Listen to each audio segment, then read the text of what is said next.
بسم اللہ الرحمن الرحیم۔ تفسیر عزیزی میں ہے کہ حضرت آدم علیہ السلام پہلے کپڑا بننے کا کام کیا کرتے تھے اور اس کے بعد آپ نے کھیتی باڑی بھی کی، اور اسی طرح حضرت نوح علیہ السلام لکڑی کا کام کرتے تھے، لکڑی سے چیزیں بنایا کرتے تھے، یہی آپ کا ذریعہ معاش تھا۔ اسی طرح حضرت ہود اور حضرت صالح علیہ السلام آپ تجارت فرمایا کرتے، اور حضرت سلیمان علیہ السلام آپ بہت بڑے بادشاہ تھے، اور آپ علیہ السلام درختوں کے پتوں سے پنکھے بنا کر اور زنبیلیں بنا کر گزارا کیا کرتے تھے، یہی آپ کا ذریعہ معاش تھا۔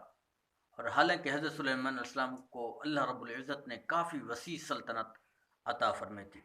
اسی طرح حضرت ابراہیم علیہ السلام بھی کھیتی باڑی کیا کرتے تھے۔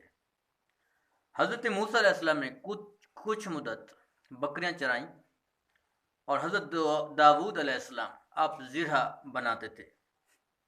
تو محترم، ان میں سے ایک ایسے نبی ہیں جن کا نام حضرت ادریس علیہ السلام ہے، آپ درزیوں کا کام کیا کرتے تھے۔ اور حضرت عیسیٰ علیہ السلام آپ اللہ رب العزت کے ایسے برگزیدہ بندے تھے کہ حضرت عیسیٰ علیہ السلام نے کبھی کوئی کام بھی نہیں کیا، آپ سیر و سیاحت کرتے تھے، چلتے پھرتے رہتے تھے، اور فرمایا کرتے تھے کہ جس رب نے مجھے صبح کا کھانا دیا ہے وہی رب مجھے شام کو بھی عطا فرمائے گا۔